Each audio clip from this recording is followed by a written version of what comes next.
तो दोस्तों स्वागत है आप सभी का हमारे चैनल की एक बिल्कुल ही नई वीडियो के अंदर, जहां पर आज की इस वीडियो के अंदर हम बात करने वाले हैं कंजूरिंग सीरीज की लेटेस्ट मूवी के बारे में, जिस मूवी का नाम है द कंजूरिंग लास्ट राइट्स। ये मूवी इंडिया में रिलीज हुई है 5 सितंबर को एंड इस मूवी को लेकर ये बोला जा रहा है कि ये मूवी कंजूरिंग सीरीज की लास्ट मूवी है, जिसका मतलब इस मूवी के साथ ही कंजूरिंग यूनिवर्स का दी एंड होने वाला है। और दोस्तों आज की वीडियो के अंदर मैं इसी मूवी की स्टोरी को डिटेल्स एक्सप्लेन करने वाला हूँ एंड इस मूवी के अंदर क्या क्या हुआ है ये सारी चीजें आपको बताने वाला हूँ, ताकि आप सभी घर बैठे इस पूरी मूवी की स्टोरी को जानकर एंजॉय कर सके। सो ये वीडियो और इस मूवी की स्टोरी काफी इंटरेस्टिंग है, इसलिए आप सब वीडियो को लाइक कर दीजिए और कमेंट्स के अंदर गुड, वेरी गुड या फिर इस मूवी का नाम जरूर लिख दीजिए। और ये सब इसीलिए क्योंकि आप सभी के लाइक्स और कमेंट से ही हमें मोटिवेशन मिलता है। बाकी आप में से जिसने अभी तक हमारे चैनल को सब्सक्राइब नहीं किया वो जल्दी से चैनल को सब्सक्राइब कर लीजिए और सब्सक्राइब बटन के बगल वाले बेल आइकन को ऑल पर सेट कर लीजिए, ताकि आप हमारे चैनल की सारी लेटेस्ट वीडियो सबसे पहले देख सकें। सो आइए अब हम बिना किसी देरी के आज की इस कमाल की वीडियो को स्टार्ट करते हैं।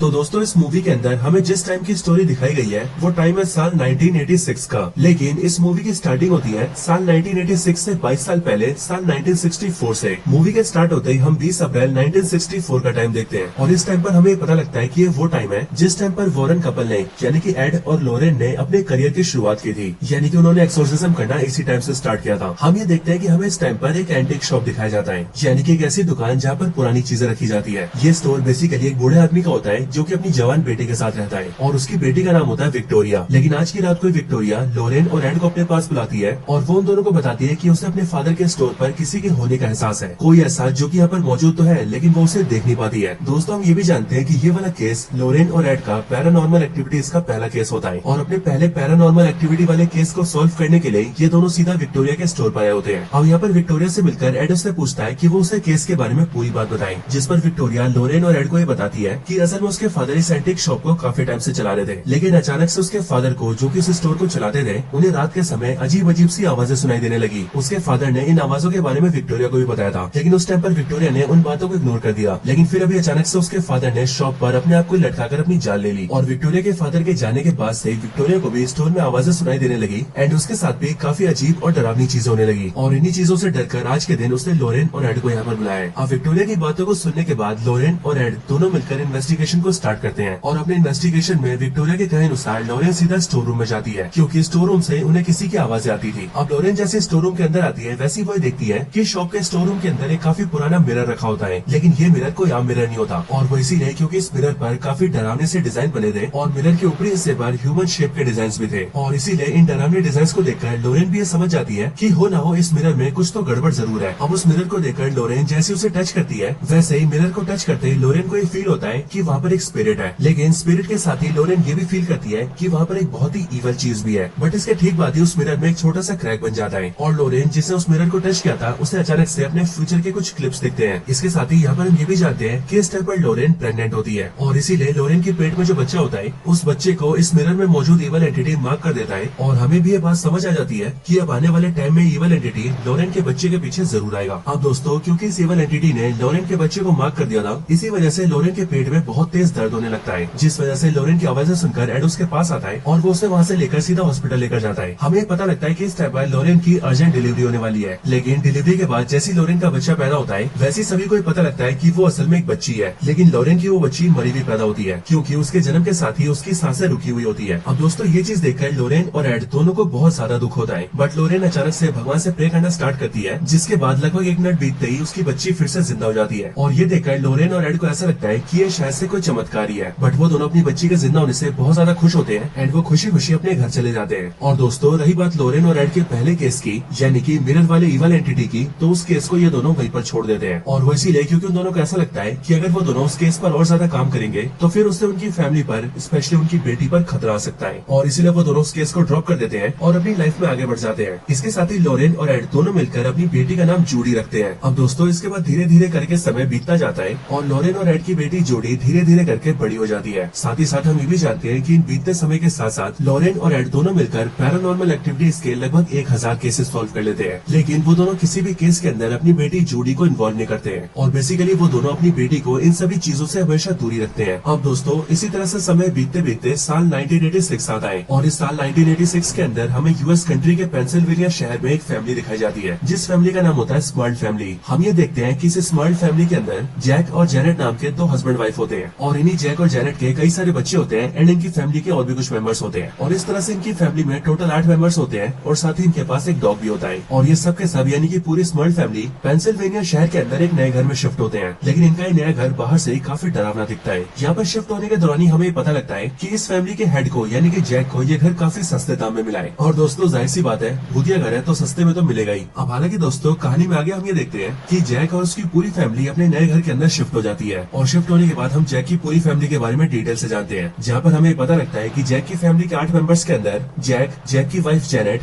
जैक के फादर मदर और जैक की 4 बेटियां होती है। और आज के दिन ही जैक की एक बेटी का बर्थडे भी होता है और इसीलिए बर्थडे को सेलिब्रेट करने के लिए जैक के फादर अपनी पोती को एक गिफ्ट भी देते हैं। लेकिन दोस्तों गिफ्ट के अनरैप होते हमें पता लगता है कि ये गिफ्ट वही मिरर है जिस मिरर के अंदर लॉरेन को किसी इवल एंटिटी के होने का एहसास हुआ था। और दोस्तों ये मिरर बिल्कुल वही मिरर होता है क्योंकि इसके ऊपर बिल्कुल वैसे डिजाइन बना होता है और मिरर के ऊपरी हिस्से पर भी बच्चों जैसे ह्यूमन फेसेस बने होते हैं। साथ ही साथ मिरर पर वो क्रैक भी होता है जो क्रैक मिरर पर लॉरेन के छूने की वजह से बन गया था। अब हालांकि दोस्तों इसके बाद ही पूरी फैमिली केक कट करना स्टार्ट करती है, लेकिन हम ये देखते हैं कि केक पर जो कैंडल लगाया गया होता है वो किसी के फूंक मारने से पहले ही अचानक से बुझ जाता है। लेकिन फिर इसके ठीक बाद ही छत का एक हिस्सा टूटकर नीचे गिर जाता है और जैक की जिस बेटी का बर्थडे होता है उसे उस वजह से चोट भी लग जाती है। और ये सारी चीजें करके इस घर की जो इविल स्पिरिट होती है वो कहीं न कहीं इस फैमिली को बताना स्टार्ट कर देती है कि वो लोग यहाँ पर अब खतरे में आ चुके हैं। हालांकि ये सब होने के बाद ही स्क्रीन पर एक वार्निंग आती है जिसके अंदर ये लिखा होता है कि स्मॉल फैमिली की जो स्टोरी हम देख रहे हैं वो स्टोरी एक रियल इवेंट के ऊपर बेस्ड है, यानी कि एकदम सत्य घटना पर आधारित। और सिर्फ ये नहीं बल्कि ये वाला केस लॉरेन और एड के करियर का सबसे खतरनाक केस है, क्योंकि इस वाले केस के अंदर लॉरेन और एड का एक ऐसी पावरफुल खतरनाक एंटिटी से सामना होता है जो कि न सिर्फ उनके पूरे परिवार को झंझोड़ के रख देता है बल्कि वो लॉरेन और एड के करियर को भी खत्म कर देता है। हालांकि इसके आगे हम स्मॉल फैमिली को देखते हैं जो कि अपनी लाइफ को नॉर्मली जीना स्टार्ट कर देती है और पिछली रात बर्थडे को जो भी हुआ उसे फैमिली वाले मिलकर इग्नोर कर देते हैं। लेकिन दोस्तों इस घर के अंदर फैमिली मेंबर्स के साथ अजीब चीजें होना और भी ज्यादा स्टार्ट हो जाती है, जैसे कि एक बार जब जैक की वाइफ जेनेट किसी से फोन पर बात कर रही होती है तब कोई अचानक से उसके फोन के वायर को छीनने लगता है और जेनेट को ऐसा फील होता है कि कोई उससे उसका फोन दूर कर रहा है। जेनेट को पहले ऐसा लगता है कि शायद से ये सब उसकी बेटियां कर रही है, लेकिन जेनेट को जैसे ये फील होता है कि उसकी बेटियां वहाँ से काफी दूर किसी और कमरे में है, वैसी जेनेट इस बात से काफी ज्यादा घबरा जाती है। इसके साथ ही जैक और जेनेट की जो 4 बेटियां होती है उनमें से छोटी वाली 2 बेटियां ट्विन सिस्टर्स होती है और हम ये देखते हैं कि वो दोनों अपने कमरे में अपनी गुड़िया के साथ खेल रही होती है, लेकिन अचानक से उनकी जो डॉल होती है वो हवा में उड़ने लगती है और उन दोनों ट्विन सिस्टर्स को महसूस होता है कि उस कमरे में उनके साथ कोई और तो जरूर मौजूद है। लेकिन फिर अगले पल वो दोनों ट्विन सिस्टर्स ये देखती है कि उनके कमरे में उनके ठीक सामने किसी बूढ़ी लेडी का स्पिरिट है जिस स्पिरिट ने उनकी गुड़िया को अपने हाथों में उठा रखा है और इसीलिए ये सब देखकर वो दोनों ट्विन सिस्टर्स वहाँ से डर के भाग जाती हैं। हालांकि इसके बाद भी फैमिली मेंबर्स के साथ काफी सारी डरावनी और खतरनाक चीजें होती हैं और इसीलिए धीरे धीरे करके सारी फैमिली ये महसूस कर लेती है कि उनके इस नए घर के अंदर कोई न कोई स्पिरिट तो जरूर है। हालांकि दोस्तों यहाँ पर ध्यान देने वाली बात ये होती है कि जो भी स्पिरिट इनके घर के अंदर मौजूद है वो उनमें से किसी की भी जान नहीं लेती है, बल्कि वो स्पिरिट सिर्फ और सिर्फ फैमिली मेंबर्स को डराती है और फैमिली मेंबर्स को थोड़ा मोड़ा नुकसान पहुंचाती है। लेकिन फैमिली को अब पूरी तरह से बिलीव हो चुका था कि उनके घर के अंदर कोई ना कोई जरूर है। हालांकि दोस्तों इसके बाद ही सीन शिफ्ट होता है और हम सीधा वॉरेन फैमिली को देखते हैं। यह वॉरेन फैमिली के अंदर लॉरेन और एड की बेटी जूडी अब 22 साल की हो चुकी है। इसके साथ ही वो एक लड़के को डेट भी कर रही है जिसका नाम टॉनी है और ये दोनों पिछले 6 महीने से साथ में हैं। और ये जो जूडी का बॉयफ्रेंड है यानी कि टॉनी, ये कुछ टाइम पहले तक पुलिस डिपार्टमेंट में काम करता था, लेकिन कुछ टाइम पहले इसने पुलिस से अपनी नौकरी रिजाइन कर दी एंड इस टाइम पर ये एक बेरोजगार है। अब हालांकि दोस्तों इसके बाद ही एक दिन जूडी के फादर एड का बर्थडे आता है और इसीलिए पूरी फैमिली मिलकर एड के बर्थडे को सेलिब्रेट करते हैं एंड काफी सारे गेस्ट को बुलाते हैं। अब इसी बर्थडे पार्टी के अंदर फादर गॉर्डन भी आते हैं। जो फादर गॉर्डन लॉरेन और एड के काफी करीब होते हैं और इनकी जान पहचान काफी पुरानी होती है। अब अपने फादर के इसी बर्थडे पार्टी के अंदर जूडी अपने बॉयफ्रेंड टोनी को भी बुलाती है और जूडी टोनी को लॉरेन और एड के साथ साथ फादर गॉर्डन से भी मिलवाती है। अब जूडी के बॉयफ्रेंड टोनी से मिलकर उसकी मदर लॉरेन और इवन फादर गॉर्डन दोनों काफी खुश होते हैं। लेकिन हम ये देखते हैं कि जूडी के पिता एड इस बात से काफी खुश नहीं होते क्योंकि उन्हें इस बात की चिंता होती है कि टोनी कैसा लड़का है, क्या वो उसकी बेटी जूडी के लिए सही होगा या फिर नहीं होगा। लेकिन फिर दोस्तों इसके बाद हम जूडी को देखते हैं जो कि रूम में आती है और अपनी पुरानी फोटोज को देखने लगती है और अपनी पुरानी फोटोज को देखते हुए वो अपनी पास्ट की मेमोरीज को याद करने लगती है। लेकिन अब क्योंकि जूडी रूम के अंदर अकेली होती है इसीलिए उसे अचानक से अपने रूम में एनाबेल डॉल दिखने लगती है और एनाबेल डॉल इस टाइम पर एक चेयर पर बैठकर जूडी को देख रही होती है। ये देखकर जूडी काफी डर जाती है, लेकिन फिर तभी वहाँ पर टोनी आता है और वो जूडी को संभालता है। अब हालांकि दोस्तों इसके आगे हम ये देखते हैं कि टोनी जूडी को पूरी फैमिली के सामने रिंग देकर प्रपोज करता है और जूडी से शादी करने के लिए कहता है। जो प्रपोजल देखकर जूडी भी खुश होती है एंड वो टोनी को हाँ बोल देती है। अब इन सारी चीजों की वजह से वॉरेन फैमिली काफी खुश होती है। लेकिन दोस्तों इसके बाद ही जो फादर गॉर्डन होता है, जो यहाँ पर एड की बर्थडे पार्टी में आया था, वो असल में यहाँ पर एड और लॉरेन से किसी खास चीज के बारे में बात भी करना चाहता था। और इसीलिए सारी चीजों के होने के बाद वो लॉरेन और एड से बात करता है एंड वो उन दोनों को स्मर्ल फैमिली के बारे में बताता है, यानी कि उसी फैमिली के बारे में जिनके घर में भूतिया चीजें हो रही है। और फादर गॉर्डन लॉरेन और एड से कहता है कि वो दोनों मिलकर उस फैमिली की हेल्प करें। अब दोस्तों फादर गॉर्डन की बात सुनकर एड तो राजी हो जाता है, लेकिन लॉरेन इस बात पर फादर गॉर्डन को मना कर देती है और वो फादर गॉर्डन से कहती है कि उन्होंने इस काम को काफी टाइम पहले छोड़ दिया था और अब इसीलिए वो दोनों इन पैरानॉर्मल एक्टिविटीज को सॉल्व करने वाले काम को और नहीं करेंगे। और अब इसीलिए दोस्तों ना सुनने की वजह से फादर गॉर्डन वहाँ से चला जाता है। लेकिन अब इसके बाद ही सीन शिफ्ट होता है और हम फिर से स्मॉल फैमिली को देखते हैं। यहाँ पर रात के टाइम पर फैमिली का हेड यानी कि जैक सो रहा होता है, लेकिन तभी जैक को ये फील होता है कि कोई उसके आसपास आ चुका है और फिर अचानक से कोई जैक को हवा में उड़ाता है एंड उसकी गर्दन दबाने लगता है, जिस वजह से जैक को काफी ज्यादा दर्द होता है। लेकिन इसी टाइम पर जैक की बड़ी बेटी जिसका नाम हैदर होता है, वो अपने रूम में अपने बर्थडे वाली क्लिप को देख रही होती है। लेकिन इसी क्लिप को देखते हुए हैदर को इस बात का जवाब मिल जाता है कि आखिरकार उसके बर्थडे वाले रात को उसके केक के कैंडल को किसने बुझाया था। और वो इसीलिए क्योंकि जब वो क्लिप को देख रही होती है तब क्लिप में उसे अपने पास एक स्पिरिट दिखती है जिसने की हैदर के फूक मारने से पहले खुद ही फूक मारकर केक के कैंडल को बुझाया था। और इसीलिए हैदर क्लिप में उस स्पिरिट को देखकर बहुत ज्यादा डर जाती है। लेकिन फिर तभी हैदर ने जिस स्पिरिट को वीडियो क्लिप में देखा था वो हैदर को अचानक से अपने सामने दिखाई देता है। हैदर के सामने का स्पिरिट एक बड़े बालों वाला आदमी होता है और इसके हाथों में इसके पास एक कुल्हाड़ी भी होती है। उसे देखकर हैदर बहुत ज्यादा डर जाती है और इसलिए वो जोर जोर से चिल्लाने लगती है। पर हैदर ये नोटिस करती है कि वो आदमी उसके करीब आकर उसे मारने की कोशिश कर रहा है। इधर हैदर की आवाज सुनकर उसकी मदर जेनेट जाग जाती है, लेकिन जेनेट की जैसी आंखें खुलती है वैसे ही वो देखती है कि उसके हस्बैंड को यानी कि जैक को किसी ने हवा में उठा रखा है और कोई उसकी गर्दन दबा रहा है। इसके बाद जेनेट जल्दी से जैक को बचाती है, जिसके बाद सारे फैमिली मेंबर मिलकर जल्दी से हैदर के पास जाते हैं। लेकिन फिर एक साथ आने के बाद वो सभी स्पिरिट से बच जाते हैं। अब इसके अगली सुबह हम ये देखते हैं कि जेनेट और जैक जल्दी से मीडिया को बुलाते हैं और वो मीडिया वालों को अपने साथ बीती हुई सारी बातें बताते हैं। एंड दोस्तों ये वही सीन होता है जिसे हम सभी ने मूवी के ट्रेलर के स्टार्टिंग सीन में देखा था। और यहाँ पर मीडिया वालों के सामने जेनेट ये भी कहती है कि हमारे घर में रहने वाली स्पिरिट्स को हमारे घर के 8 लोगों ने देखा है और 8 के 8 लोगों को भ्रम नहीं हो सकता। हालांकि दोस्तों दूसरी तरफ हम वॉरेन फैमिली को देखते हैं जहाँ पर टॉनी के जूडी को प्रपोज करने की वजह से अब उन दोनों की शादी तय हो चुकी थी और इसीलिए जूडी अपनी फैमिली के साथ सीधा ड्रेस सिलवाने आती है ताकि उस ड्रेस को वो अपनी शादी वाले दिन पहन सके। अब जूडी ने दुकान में जिस ड्रेस को सिलेक्ट किया होता है वो उसे पहनने के लिए ट्रायल रूम में जाती है, लेकिन वहाँ पर जूडी को ऐसा फील होता है कि कोई उसके साथ वहाँ पर मौजूद है। और फिर अगले पल जूडी को अपने साथ वहाँ पर वही बुढ़िया दिखाई देती है जिस बुढ़िया के स्पिरिट को हम सभी ने जैक और जेनेट के घर के अंदर देखा था। और फिर दोस्तों इस चीज के होने के साथ ही हम ये बात भी समझ जाते हैं कि जैक और जेनेट के घर में जो भी स्पिरिट्स हैं वो कहीं ना कहीं जूडी और उसकी फैमिली से कनेक्टेड है। लेकिन इनके बीच का कनेक्शन किस तरह से है ये हमें मूवी में आगे पता लगेगा। हालांकि जूडी को यहाँ पर उस बूढ़ी स्पिरिट के साथ साथ अपनी खुद की भी शक्ल दिखती है और जूडी ये फील करती है कि वो खुद ही खुद की गर्दन दबाने की कोशिश कर रही है। लेकिन अगले पल जूडी की मदर लॉरेन अंदर आती है एंड वो उसे उन सबसे बचा लेती है। लेकिन ये देखकर जूडी की मदर लॉरेन काफी ज्यादा डर जाती है क्योंकि अचानक से ऐसी चीजें वो भी उसकी फैमिली के साथ होना काफी अजीब सी बात थी। बाकी दोस्तों मीडिया की सारी खबरें सुनकर फादर गॉर्डन जो कि लॉरेन और एड से मदद मांगने गए थे वो सीधा स्मॉल फैमिली की हेल्प के लिए जाते हैं और फिर वो सीधा उस घर के अंदर जाते हैं एंड अपने रिचुअल्स करते हैं। रिचुअल्स को करने के बाद फादर गॉर्डन को ये समझ में आ जाता है कि इस घर के अंदर जो भी इवल एंटिटी है वो बहुत ही ज्यादा खतरनाक और बहुत ही ज्यादा पावरफुल है और इसीलिए इस चीज से निपटना बहुत ज्यादा जरूरी है। अब हालांकि फादर गॉर्डन को ये पता होता है कि वो इस इवल स्पिरिट को अकेले नहीं हरा सकता है और इसीलिए वो इस केस के लिए बिशप की हेल्प मांगने जाता है ताकि वो बिशप के साथ मिलकर इस बारे में कुछ कर सके। लेकिन जब फादर गॉर्डन बिशप के पास पहुंचता है तब वो ये देखता है कि वहाँ पर बिशप मौजूद नहीं है और इसीलिए फादर गॉर्डन वहाँ पर बिशप का इंतजार करने लगता है। लेकिन फिर अगले पल वहाँ पर फादर गॉर्डन को महसूस होता है कि उस जगह पर एक इवल एंटिटी आ चुकी है और वो इवल एंटिटी फादर बिशप को एक तार से लटका के मार देती है। अब इसके बाद वॉरेन फैमिली को भी ये पता लगता है कि फादर गॉर्डन की मौत हो चुकी है और फिर इसीलिए जिस दिन फादर गॉर्डन का फ्यूनरल होता है उस दिन वॉरेन फैमिली के मेंबर्स यानी कि एड, लॉरेन और जूडी तीनों वहाँ पर मौजूद होते हैं। यहाँ पर जूडी जैसी फादर गॉर्डन के ग्रेव को टच करती है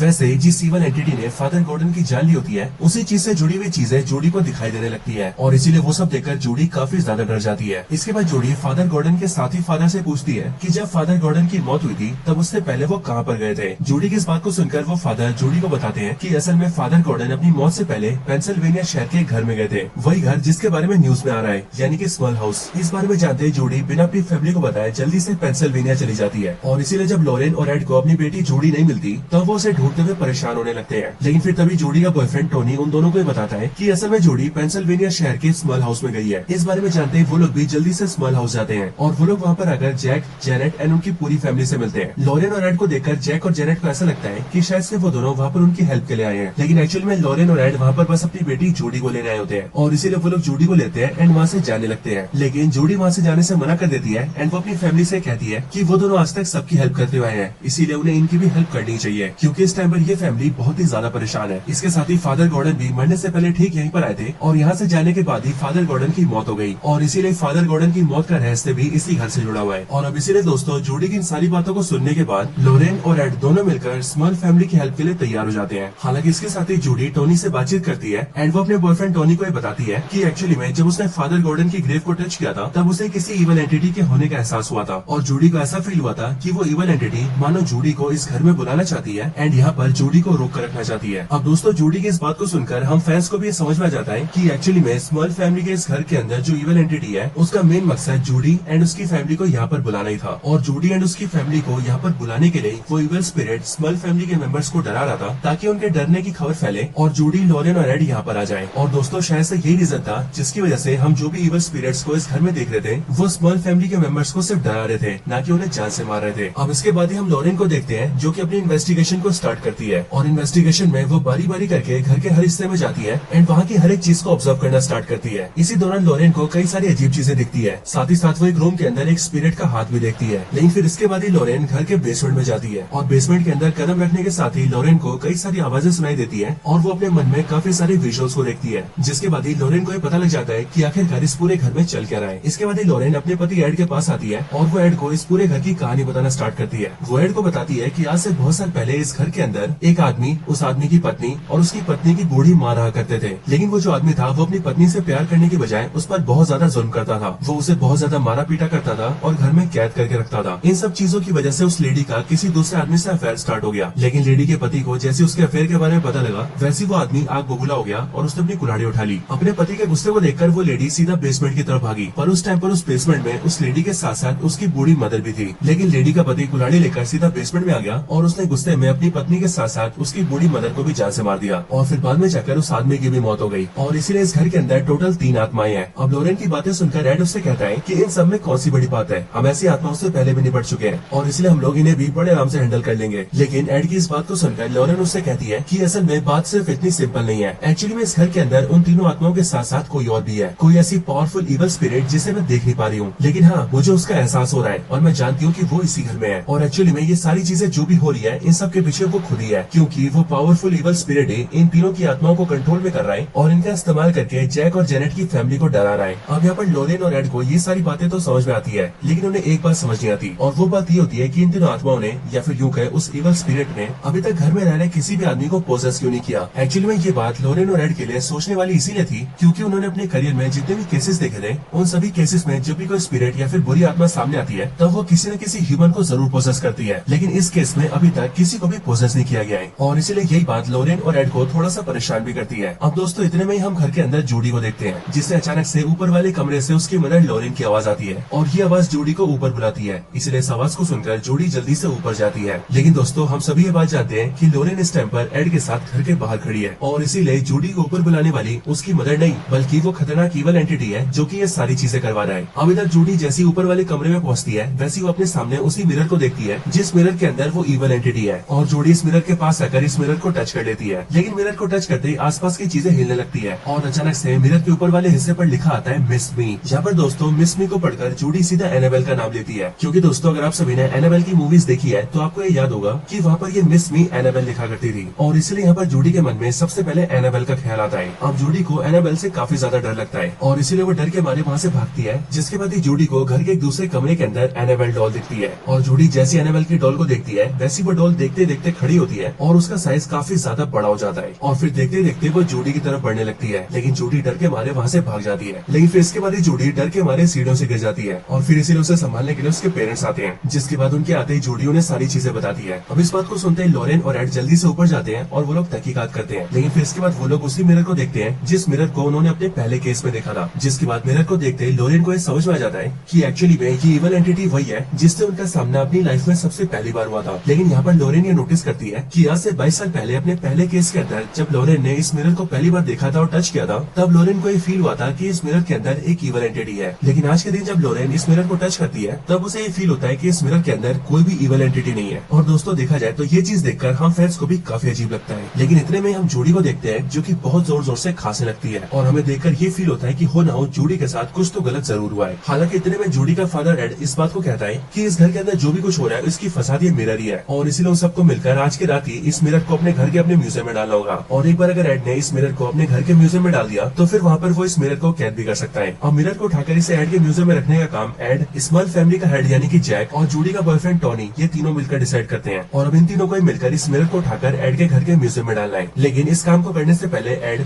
जैक और टोनी से कहता है कि इस काम को करने की शुरुआत करते ही हमें इस रात में इस काम को पूरा करना होगा। इसके साथ ही उन तीनों को डायरेक्टली इस मिरर को टच नहीं करना है, और इसलिए मिरर को उठाने के लिए उन्हें हाथों में ग्लव्स पहनने होंगे एंड साथ ही साथ मिरर को ढकना भी होगा और किसी को भी मिरर के अंदर देखना नहीं होगा। अब इसके बाद ये तीनों जल्दी से तैयार होते हैं और टोनी कार को ड्राइव करके जल्दी से उसे घर के पास लाता है। इधर एड और जैक दोनों मिलकर मिरर को उठाते हैं और उसे लेकर सीधा गाड़ी में डालने की कोशिश करते हैं। लेकिन फिर अचानक से मिरर का ऊपर का कपड़ा हट जाता है और जैक मिरर के अंदर देख लेता है, जिससे कि उसे फील हो जाता है कि इविल स्पिरिट वहीं पर मौजूद है, और फिर इसलिए डर के मारे वो नीचे गिर जाता है एंड उसके हाथों से मिरर भी छूट जाता है। इधर टोनी जो कि गाड़ी को ड्राइव कर रहा था वो भी देखता है कि उसके सामने बूढ़ी लेडी का स्पिरिट खड़ा हुआ है, और इसलिए उसे देखकर टोनी डर जाता है एंड उसकी गाड़ी ठुक जाती है। इधर ये सब देखकर पूरी फैमिली के सारे मेंबर्स काफी ज्यादा डर जाते हैं। लेकिन इतने में ही जब लॉरेन अपनी बेटी जूडी को ढूंढती है तब वो देखती है कि उसकी बेटी जूडी एक कोने में जाकर बैठी हुई है। लेकिन फिर जैसे ही लॉरेन अपनी बेटी जूडी के पास आती है वैसी वो भी ये नोटिस करती है कि उसकी बेटी जूडी कमरे के कोने में बैठकर अक्कड़ बक्कड़ बम्बे वो 80-90 पूरे 100 का गाना गा रही है। और फिर अगली पल जूडी की शक्ल देखकर लॉरेन को ये पता लग जाता है कि अब उसकी बेटी जूडी पोजेस्ड हो चुकी है। और फिर दोस्तों यहीं से लॉरेन को ये बात भी समझ में आ जाती है कि आखिरकार क्यों अब तक मिरर में रहने वाली इवल एंटिटी ने किसी को भी पोजेस नहीं किया था, क्योंकि एक्चुअली में वो इवल एंटिटी आज तक जूडी का इंतजार कर रहा था और जूडी की बॉडी को पोजेस करने के लिए उसने उसे तभी मार्क कर दिया था जिस टाइम पर जूडी लॉरेन के पेट में थी। इसके बाद ही जूडी को पोजेस करने वाला वो इवल एंटिटी अपनी असली आवाज में लॉरेन से कहता है कि मैं जूडी के यहाँ आने का बहुत समय से इंतजार कर रहा था और अब मैं जूडी को अपने साथ लेकर जाऊंगा। और फिर ये बोलने के बाद ही वो लॉरेन की तरफ बहुत तेजी में बढ़ता है और लॉरेन को जोरदार धक्का देता है, जिससे कि लॉरेन नीचे गिर जाती है। इधर इसके बाद जूडी बाकी घर वालों के सामने आती है, जहाँ पर फैमिली का डॉग जूडी को देखकर बहुत ज्यादा भौंकने लगता है और फिर इसलिए जूडी उसे भी हवा में उड़ाकर दूर फेंक देती है। इसके बाद एड जैसे अपनी बेटी जूडी को इस हालत में देखता है वैसे वो जूडी के पास आता है एंड फिर वो जूडी से कहता है कि वो इस इवल स्पिरिट से फाइट कर सकती है। लेकिन इधर जूडी की बॉडी का वो इवल स्पिरिट एड पर अटैक कर देता है, जिस वजह से उसे हार्ट अटैक जैसा फील होने लगता है। इसी टाइम पर हम घर के बाहर टोनी को देखते हैं, जो कि इस टाइम पर घर के अंदर आने की कोशिश कर रहा होता है, लेकिन वही नोटिस करता है कि उस इवल स्पिरिट ने घर के सारे दरवाजों को बंद कर दिया है। लेकिन तब भी टोनी किसी तरह से घर के अंदर घुस जाता है। घर के अंदर आते वो लॉरेन को देखता है, जिसके ऊपर इस टाइम पर वो कुल्हाड़ी वाले आदमी की स्पिरिट हमला कर दी होती है, लेकिन टोनी वहाँ पर आकर लॉरेन को बचा लेता है। अब इसके बाद ही हम एड को देखते हैं, जिसकी हालत अब ठीक होती है और इसीलिए वो सबसे पहले खुद को संभालता है एंड फिर वो जेनेट से कहता है कि वो फैमिली के सारे मेंबर्स को लेकर घर से बाहर निकल जाए। जिसके बाद हम ये देखते हैं कि पूरी स्मॉल फैमिली घर से बाहर निकल जाती है और अगर घर के अंदर कोई रह जाता है तो वो होता है एड, लॉरेन, जूडी और जूडी का बॉयफ्रेंड टोनी। यहाँ पर लॉरेन एड को बताती है कि एक्चुअली में जिस इवल एंटिटी ने उनकी बेटी जूडी को पोजेस किया है वो उनके पीछे सालों से पड़ी थी और साथ ही वो इवल एंटिटी बहुत ज्यादा पावरफुल भी है। ये बात सुनकर एड लॉरेन के हाथों से अपने बाइबल की बुक मंगवाता है ताकि वो जल्दी से जूडी के ऊपर एक्सोर्सिज्म कर सके और उसकी बॉडी से उस इवल एंटिटी को बाहर निकाल सके। अब ये लोग एक्सोर्सिज्म करने के लिए जैसे ऊपर जूडी के पास जाते हैं वैसे वो लोग ये देखते हैं कि ऊपर वाले कमरे के अंदर जूडी ने रस्सी से अपने आप को लटका रखा है और एक्चुअली में ये चीज जूडी से वो इवल एंटिटी करवा रहा है ताकि रस्सी से लटका कर वो जूडी को जान से मार दे और फिर वो जूडी के सोल को अपने साथ ले जाए। लेकिन दोस्तों सही टाइम पर वहाँ पर जूडी की फैमिली पहुंच जाती है, जिसके बाद वो लोग जल्दी से जूडी को नीचे उतार लेते हैं। लेकिन जूडी को नीचे लाकर वो लोग ये देखते हैं कि जूडी की सांसें नहीं चल रही है और फिर इसके लिए वो लोग जूडी की छाती पर पंप करके उसकी सांसें चला देते हैं, जिसके बाद जूडी जिंदा हो जाती है। लेकिन इसी टाइम पर लॉरेन एक शीशे के अंदर ये नोटिस करती है कि वो इवल एंटिटी उन सबको वहाँ से देख रहा है। साथ ही साथ लॉरेन अपने कंधे पर उसका हाथ भी महसूस करती है। इसके साथ ही वो इवल एंटिटी एड को भी नुकसान पहुंचाता है, जिस वजह से एड को भी फिर से हार्ट अटैक जैसा फील होता है। लेकिन तब भी एड खुद को संभालता है और कुछ टाइम में ठीक हो जाता है। इधर हम ये नोटिस करते हैं कि वो इवल एंटिटी अब जूडी की बॉडी से बाहर आ चुका है और शायद से एक बार फिर से वो अपने मिरर में चला जाता है, क्योंकि अगले पल वो मिरर हवा में उड़ता है और उन सबके सामने जोर जोर से घूमने लगता है। हालांकि ये देखकर भी एड डरता नहीं है और वो जल्दी से अपनी बाइबल की किताब खोलता है और एक्सोर्सिज्म को स्टार्ट कर देता है। बट इन सबसे इवल एंटिटी को बहुत ज्यादा नुकसान होता है और इसीलिए वो सब पर हमला करता है और वो मिरर टोनी की गर्दन दबाने लगता है। साथ ही साथ एड जिस बाइबल से एक्सोर्सिज्म कर रहा होता है उस बाइबल में भी आग लग जाती है। इन सबके साथ ही वो अपने मिरर के अंदर एड को अपना इवल वर्जन भी दिखाता है और वो एड को शांत रहने के लिए कहता है ताकि एड अपने एक्सोर्सिज्म को रोक दे। लेकिन एड तब भी रुकता नहीं है और वो लगातार अपने एक्सोर्सिज्म को चालू रखता है। इसके बाद ही एड अपनी जलती हुई बाइबल को उस मिरर से चिपका देता है, जिससे कि इवल एंटिटी को बहुत ज्यादा नुकसान होता है। लेकिन फिर इसके बाद ही लॉरेन और जूडी ये दोनों भी अपने हाथ को मिरर से चिपका देते हैं, जिसके बाद उन तीनों की पवित्र शक्तियों से इवल एंटिटी को बहुत ज्यादा नुकसान होता है और देखते देखते उस पूरे मिरर में क्रैक्स आने लगते हैं। एंड फिर उसके अगले पल एक छोटा सा ब्लास्ट होता है, जिससे कि हमें पता लगता है कि इवल एंटिटी अब खत्म हो चुका है। इसके बाद एड उस मिरर को ले जाकर अपने म्यूजियम में डाल देता है। इसके बाद ये मूवी अपनी एंडिंग पर आती है और एक आवाज के जरिए हमें बताया जाता है कि इन सारी घटनाओं का स्मॉल फैमिली पर काफी बुरा असर हुआ, लेकिन उसके बाद भी 3 सालों तक वो लोग उसी घर में रहे और फिर उस बीच उनके ऊपर कोई भी खतरा नहीं आया। इसके बाद ही पूरी वॉरेन फैमिली अपने अपने घर चली जाती है, जहाँ पर आने के बाद एड टोनी को अपने दामाद के रूप में एक्सेप्ट कर लेता है और वो उस पर भरोसा करके अपने म्यूजियम की चाबी उसके हाथों में दे देता है। और फिर इसके बाद इसके अगले सीन के अंदर हम जूडी और टोनी की शादी होते हुए देखते हैं, जिसके बाद एक हैप्पी एंडिंग के साथ न सिर्फ ये मूवी खत्म होती है बल्कि इस पूरी कंजूरिंग यूनिवर्स का भी दी एंड हो जाता है। तो दोस्तों ये थी वीडियो कंजूरिंग यूनिवर्स की last movie the Conjuring last rites की स्टोरी के ऊपर। आपको इस मूवी की स्टोरी कैसी लगी ये आप मुझे कमेंट्स के अंदर जरूर बताना, और अगर आपको वीडियो पसंद आई हो तो आप वीडियो को लाइक जरूर करना, और हाँ कमेंट्स में गुड, वेरी गुड या फिर मूवी का नाम जरूर लिखना, ताकि हमें भी ये पता चल सके कि आपको हमारी वीडियो पसंद आई है। बाकी दोस्तों मैं मिलता हूँ आपसे ऐसी किसी और बेहतरीन वीडियो में, तब तक के लिए